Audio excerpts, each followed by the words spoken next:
Hey everyone, welcome back to FactSpire, where we dig into the wildest corners of human history, science, and everything in between. Today we're tackling something massive, literally, mega projects, those colossal undertakings that scream ambition, ingenuity, and sometimes total absurdity. We're talking bridges to nowhere, cities built for no one, and machines so impractical they make you wonder what the planners were thinking. These aren't just flops, they're monuments to human overreach, wasted cash, and dreams that didn't quite land. Over the next hour or so, I'm going to walk you through the most useless mega projects ever conceived, spanning continents, centuries, and some truly mind-boggling decisions. From a forest built to fight a desert to a space station that never left the ground, we've got it all. Stick around, because by the end you'll either be amazed at our creativity or horrified at our stubbornness. Let's get started. Now, what makes a mega project useless? It's not just about failure.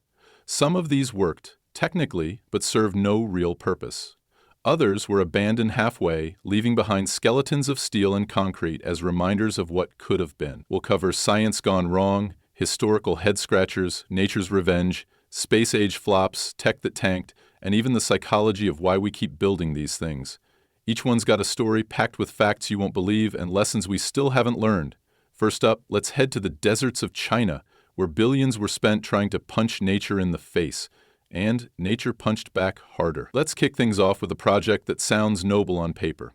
China's Great Green Wall. Picture this. It's the late 20th century, and China's got a problem. The Gobi Desert is creeping south, swallowing farmland, choking cities with dust storms, and making life miserable. By the 1970s, this desert was expanding at a terrifying rate, over 1,300 square miles a year. That's like losing a chunk of land the size of Rhode Island annually to sand. The solution?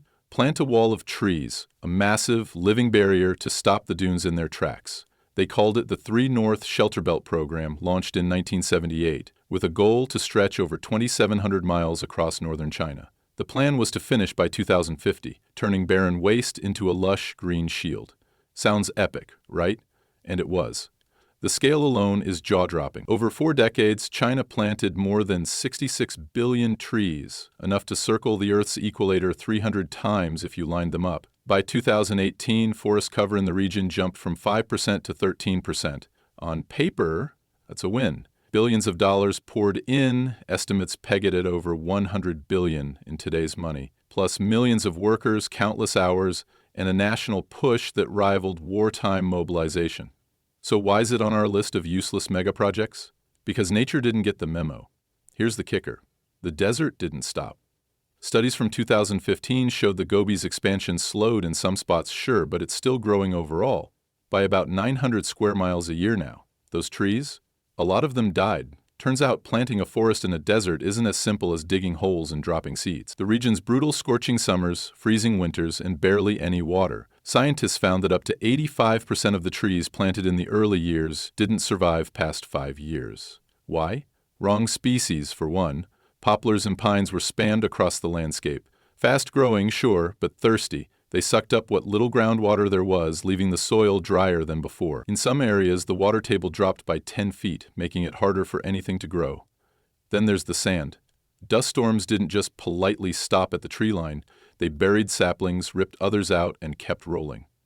A 2013 report found that in Inner Mongolia, one of the hardest-hit zones, tree cover actually made erosion worse in places. How? Monoculture forests, surrounds of identical trees, acted like wind tunnels, funneling sand faster than scattered natural scrub ever did.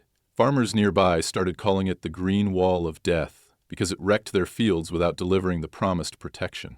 But it's not just about the trees failing. The project messed with nature in weirder ways. Ecologists in 2019 pointed out that mass planting disrupted local ecosystems. Native grasses and shrubs that actually held soil better got bulldozed for tree farms. Small mammals and birds that thrived in the scrub vanished, replaced by nothing because the trees didn't last. And the carbon footprint, planting, transporting, and maintaining billions of trees spewed more CO2 than the forest ever absorbed, especially since so many rotted in the ground. China's still at it, tweaking the plan, more diverse species, better irrigation, but the original vision, a trillion yuan pipe dream. It's a classic case of humans thinking we can outmuscle nature with sheer scale, only to learn the hard way. Deserts don't negotiate. Next time you hear about a mega project saving the planet, remember this green wall that turned into a sandy graveyard. Speaking of misplaced ambition, Let's hop continents to a bridge that connects nothing to nowhere. Now imagine this, a tiny town in Alaska, population just over 8,000, dreaming of a bridge to an island with 50 people.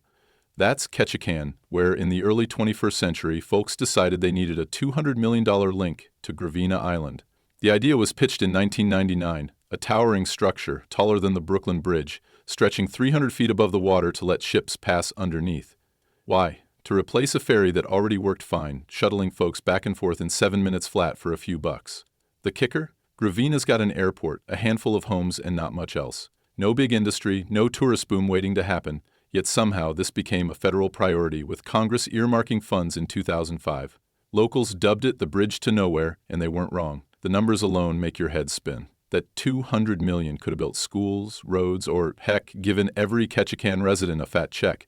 Instead, it was slated for a bridge serving fewer people than fit in a high school gym. Adjusted for today's dollars, we're talking closer to $300 million. And get this, the island's population wasn't growing, it was shrinking. By 2010, it dipped below 40. The ferry, it ran half empty most days. So why push it?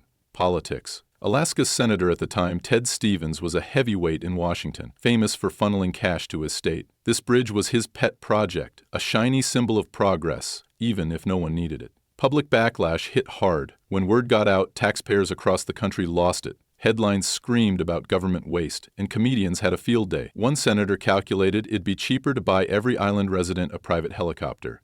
By 2007, the plug was pulled. Sort of. Alaska kept some of the cash, $60 million, but redirected it. What's left? A road on Gravina, paved for the bridge that never came, dead-ending into trees. It's still there, a literal road to nowhere, mocked by locals who call it Ted's Folly. The ferry keeps chugging along, proving sometimes the simplest fix beats a mega dream. It's a lesson in ego over utility and a perfect segue to a mall so big it swallowed itself.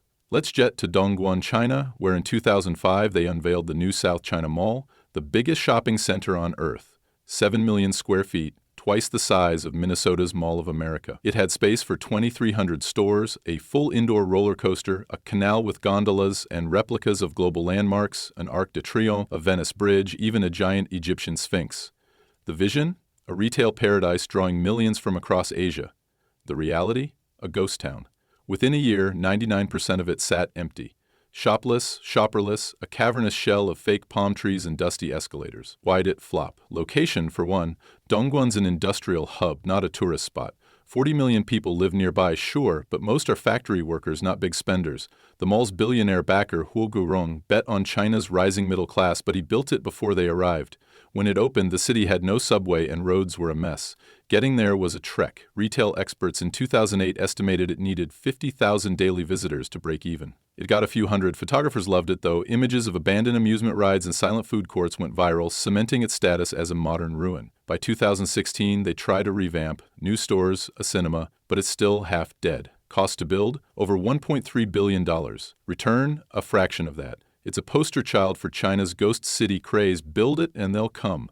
Except they didn't. The psychology here is wild. Overconfidence, chasing prestige, ignoring demand. It's not just a mall, it's a warning.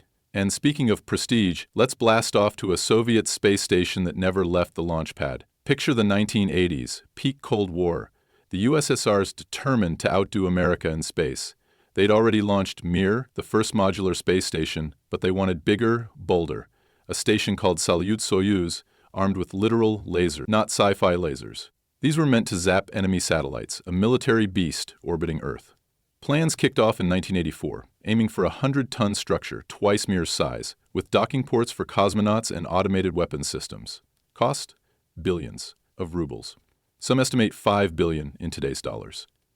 The tech was insane. Solar panels the size of football fields, gyroscopes to keep it steady, all built in secret facilities across Kazakhstan. So what happened? The Soviet Union collapsed. By 1991, the economy was toast and funding dried up. Parts were half-built, massive hulls, control modules left to rust in hangars. A 1993 audit found 80% of the hardware complete but no cash to finish. Russia inherited the mess but scrapped it. Too expensive, too outdated. Today those pieces are museum relics or scrap metal. The irony? If it had launched, it might have changed space warfare. Instead, it's a footnote, a mega project killed by timing. From space, let's drop to North Korea, where a hotel's been haunting the skyline for decades. Enter the Rugyong Hotel in Pyongyang. Started in 1987, this wasn't just a building, it was a statement. 105 stories, 3,000 rooms, a pyramid shape piercing the clouds. North Korea wanted the world's tallest hotel, a middle finger to the West. Kim Il-sung pushed it hard, sinking $750 million into it, 2% of the nation's GDP back then. Adjusted for today, that's over $2 billion. Construction kicked off with fanfare. State media bragged it had opened by 1989, hosting global elites. Spoiler, it didn't. By 1992, it stalled. The USSR, North Korea's big backer, crumbled, cutting off funds and supplies. The concrete shell, over 1,000 feet tall, sat unfinished, a gray ghost over Pyongyang. Engineers later admitted the design was shaky, uneven foundations, subpar materials. A 1997 report from defectors claimed it leaned slightly, unusable even if completed. For 16 years, it was a global joke, too ugly to hide, too costly to fix. In 2008, they slapped glass on the outside. 400 million more, calling it progress. Inside? Empty. No wiring, no plumbing, just a hollow brag. It's a dictator's dream turned nightmare and a bridge to our next flop. Let's sail to Louisiana, where the Mississippi River Gulf Outlet was born in 1963. A 76-mile canal, 650 feet wide, carved to boost New Orleans shipping. The pitch? Cut 30 miles off the route to the Gulf, saving time. Cost $95 million then, about $800 million today. Reality? Barely anyone used it, 5% of port traffic at its peak. Worse, it funneled Hurricane Katrina's surge in 2005, flooding the city. Studies later pegged it as a key reason the damage hit $30 billion. By 2010, they dammed it shut. A mega fix for a mega mistake. Nature won again. Lastly, Texas dreamed big with the superconducting super collider. Kicked off in 1988, this was a 54-mile underground ring to smash particles, dwarfing CERN's collider. $4 billion spent by 1993, $10 billion today's dollars, before Congress axed it. Why? Cost overruns, politics, and a recession. 14 miles of tunnels sit abandoned, science's biggest what-if. Compare that to CERN's Higgs boson find, and it stings. So why do we keep building these? Psychology's got answers. Hubris, chasing glory, ignoring reality. The sunk cost fallacy traps us, too deep to quit even when it's dumb. From China's trees to Texas tunnels, it's the same story. Big dreams, bigger flops. Which one blew your mind most? Drop it in the comments, hit that like button and subscribe. We've got more wild facts coming. See you next time.